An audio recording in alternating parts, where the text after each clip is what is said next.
is under the supervision and regulation of the Games and Amusement Board. Pasok na tayo dito sa Land of Dawn for Game 2 of Aura PH versus Bren Esports, kung saan lamang na ng isang laro ang Bren Esports. Yan, early game with the Jawhead. Syempre naman, bakit ka hindi manggugulo kung meron kang ejector sa labanan? So Bren Esports, kuha pa rin nila yung purple buff. Oh, look at this, Greed. Medyo sneaky dito din si Gulat JP. ako dun, Alam mo yung feeling ko, nag-long cut siya. Hindi siya shortcut eh. Long Long cut. cut. Long Oh, cut. long Pumunta cut. siya doon.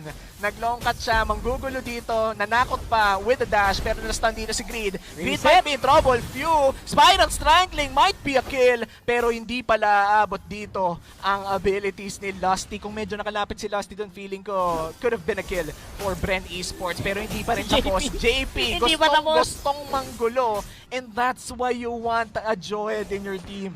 That's right, the Jawhead, magandang early game reset. Pwede kang magulo, pwedeng guluhin yung timing mo sa jungle. Kasi sa jungle, di ba may timing yan? Oo, Kung sobra. kailan nag-i-spawn yung mga jungle camps, gusto mong patayin para maalaman mo yung timer. Pero Dito wait naman, lang, Lord Hades, Flap teasy though, a little bit too tanky Bit. with that Esmeralda. Pero ako yung kinakabahan para kay Flap eh. Oo. Sa totoo lang, Granger is actually medyo mababa. Actually, walang win rate. Diba? Wala pang napapanalong game si Granger. Una siyang ginamit sa Season 7 with Carl TZ. And yun yung sa Game 3 nila. And hindi din nag-succeed. So, Game 2. Diba? So, it was not a fun pick. Let's see if Aura can make it work. Kasi sa ibang region, ginagamit talaga ang Granger na. Diba? May mga lineup na pwede ka mag-Granger. Ang tanong, isa kaya ito sa mga lineup na pwede mong gamitan nun? Yeah, and apart from the lineup, I feel like it's also based on the power spike of the said lineup. Kung sabay-sabay bang lalabas ang power spike, kung kaya nyo bang patulan on certain occasions. And speaking of certain occasions, this just might be it. First turtle of the game, co-contest dito, both teams, Aura PH in a good position to take it down. The Kilowatt here, hindi papasok ang Alice and Rebo is still fairly healthy, pero babagsak na with a searing torrent. Beautiful play coming in from Duvalier. At tuloy-tuloy lang dito, babagsak na ang Sylvana after the Tamus getting it. At pero ang Esmeralda may rest back pala, 4v1 dito, and that's the Esmeralda going down. Aura PH, beautiful play. The Turtle plus 3 kills. Yep. Na parang may mini audition na naganap. And I have to say na hindi maganda yung layering na ginawa ng pagpasok ng Bren Esports doon sa laban na yun. And dahil doon, again, 3-1 agad and nakakuha na agad ng advantage. Raptors na agad yung Granger. Yeah, pero falling star moon dito from Flap TZ. Pero hindi naman pala masyado masasaktan dito si Lord Hades. Pero going back to your point, Brock, that was a little bit too aggressive coming in from Bren. Hindi nila naasikaso kung paano mga pasok nila. As you said, holy baptism though, locked in si JP. Walang takas-takas with Imperial Justice, and that's 1 kill going to Bren Esports. There you go, nabawi naman nila. And if you're Aura, huwag kang gagawa ng mga ganung pagkakamali. Kasi konting opening lang ibigay mo sa Bren Esports. Alam mong papasok at papasok yan. Yeah, so, gotta be careful. And speaking of being careful, Bren Esports, I feel like they're more careful now even if they won Game 1. And I gotta hand it to them. Aura PH, they seem not bothered at all from that loss in Game 1. Actually, mas mukha nga silang gigil ngayon, di ba? Yung Aura talagang umaapoy ngayon in this game. And they have the heroes. Meron silang lineup para gawin to. Again, Granger on with Rhapsody, masakit na marksman kahit na early game.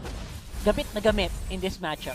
Yeah, pero tignan natin dito, Greed a little bit slowed down coming in from Lusty, pero saktong bato lang pala yun. JP Nice with a good save, pero na-burn ang Vengeance Flame. Few, hindi tatama ang Cometic Lance. That could have been a kill if tumama yung stun na yun. Again, also, you have to be aware, yung timing ng Imperial Justice isn't active right now. I-check nila ngayon Turtle, it's gonna be a big one dito. Yeah, Turtle already half HP, pero that's the ejector being burned already, pero masisecure ng Aura ang Turtle at may double kill pa para kay Granger. Nagkakaubusan na members ng Bren Esports dito. Flap TZ medyo makunat, pero hapatulan, ipapato pabalik. That's the tower time. Flap TZ still alive, but that's the Turtle plus 3 kills once again for Aura PH. Beautiful placement nung Rhapsody at lang Death Sonata nitong si Lord Hades. From downtown, nakatakas na eh. Nahabol pa nung bala. And again, that's why you pick the Granger. And nakuha niya yung early game time yung gusto niya. Mahirap nang pigilan to. Yeah, and for Aura PH, this is the game that they want out of this Granger. As you said, there's a 2v1 na medyo brief na dito. Grabe yung damage na nagkakalit dito kay Granger. One shot na lang, Flap TZ gone! Underneath the turret, you did not respect Aura PH and you paid the price for it. Again, Rhapsody lang, sapat na. Ganong kasakit yung Granger na to. Lalo ngayon with the early Raptors Machete. Kasi tagos-tagos yung physical damage penetration ngayon ng Granger na to. So, aside from that, also maganda yung ginagawang pag-ikot nila Kiluash at the Greed. Right on time, hindi sila full commit. Saktong dalaw lang. Saktong dalaw lang at kung anong kailangan, ayun lang ang ginagawa. Nakita natin doon, inuna nila yung Torre before they went down to burst the Esmeralda. Gulat na gulat ang papa mo Flap TZ doon.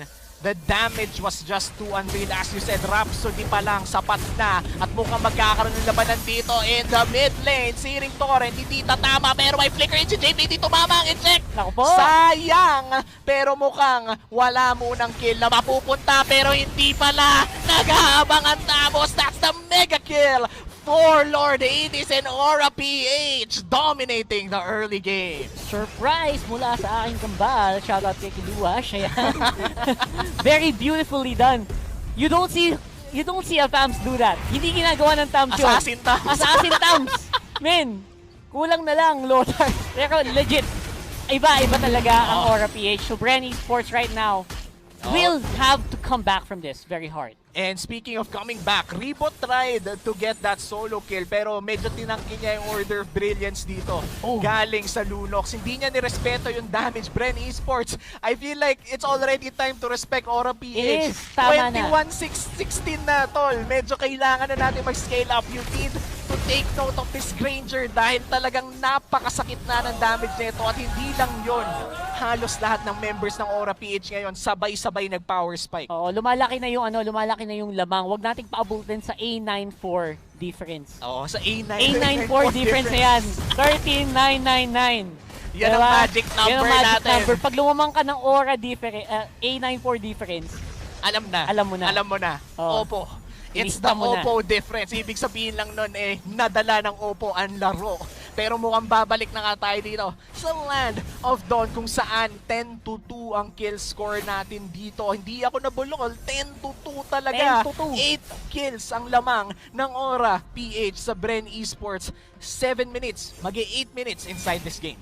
Gigil. Ito yung gigil na Aura. Pag binigyan mo sila lineup na kayang gumalaw sa early game, gagalaw at gagalaw sila ng maganda and kita natin to right now. JP, great ejector. Yeah, flicker. Searing Torrent won't save it pero mapapatay dito si Rafaela. Carl TZ might be next. That's the Brody dealing so much damage pero kung damage lang ang usapan nandito ang ating mo Lord Hades with a double kill. Dagdaga mo pa. Might be another kill. JP though, low HP. Hindi papasok dito si Rebo pero papasok sa likod. The Lunox going in with the Chaos Ultimate. Grabe ang damage dito tong Rebo. Kaya mo bang mang 4v1? Nakita natin to napanood natin to There you go with the dive in.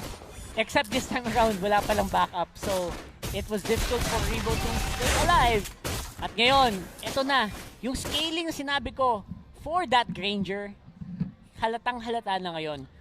Ilang minutes yung Raptors machete niya? Mga 3 minutes? 4 Masyadong minutes? maaga. Masyadong maaga talaga. And yung penetration na galing sa item na yon scales over to tower damage, masakit yung normal attacks mo. Skill damage, masakit yung mga Rhapsody and Death Sonata mo. And critical hits from the passive, masakit talaga. So, from here, may konting cap. Kumbaga, may konting cap yung itemization ng Granger. Kailangan mahanap ng Bren Esports yung abilidad para mapigilan o mapabagal itong larong to. Kasi pag kagat sila ng kagat sa laban na gusto ng Aura, dun sila malugi. Yeah, and they are playing to the tempo of Aura PH right now. And speaking of tempo, dito natin makikita ang sakit ng Rhapsody ng Granger natin. We talked about the Granger danger and this is it. The damage is real coming in from the Granger and Lord Hades seems to be in a different form from himself from game 1. Medyo malayo, ang laki ng gap.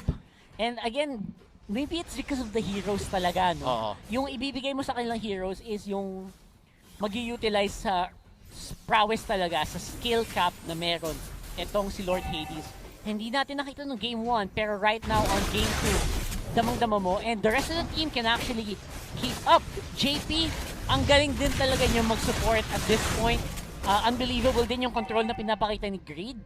So the rest of Aura is just holding, is just steady. Hindi sila masyado maasim. They're not overcommitting, and they're choosing their fights carefully. Yun ang tama nilang gawin. Yeah, and I have to agree, yung positioning din nila ay napakaganda. Let's look at the KDAs of Aura PH right now. 705 for Lord Hades, wala ring deaths kay Benny Cutie. And for JP and the gang, tiging isang deaths lang. Ibig sabihin, well spread out din. Kumbaga napipitas lang dahil sa trade kill, pero hindi namamatay ng walang rason. This is very important to take note dahil kung mamamatay ka man din lang sa laro, make sure may pinaglaban ka. Make sure may rason. Actually, I think yung balance is nahuli din ni Kiluash eh. I think yung off-lane na ginawa ni Kiluash, yung side lanes, napakahirap ding tapatan, which is the reason why sobrang free roam siya. Kahit saan siya pupunta ngayon, wala siyang katapat. Halos, kung papansin mo si Kiluash ngayon sa mapa. And the rest of the team push lang sa kabilang dulo. Yeah, and speaking of pushing though, 3 lanes are getting pushed by Aura PH here. Top lane is already getting pushed quite heavily. There are 4 people in the mid lane and the Lord. Saktong trabaho lang dito sa bottom lane natin, and that's already 1/3 destroyed. Tuloy-tuloy na to. This is the classic 3-lane push from Aura PH. Black PC to, dumudugo bigla and forces out the Inspire to just run away back to the turret. Yup, and again, the Lord is going on the turret. Hindi na nilang pipigilan. Turret will go down. Top lane, busy din si Kiluash mag-isa. Almost takes down the inhibitor turret doon sa taas. Yeah, and this is a very busy map for Bren Esports. Kailangan nilang makalculate kung saan ba dapat mag-i-invest ng mga members. That's a mega kill for the Lunox. Napakagandang eject na nanggaling dito kay JP.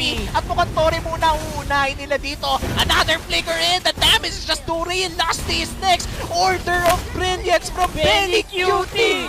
He just goes insane and looks like the base is next. But Rebo wants to stop it. Rebo will not stop it. That's game 2 going to Aura PH. We have a game 3 late.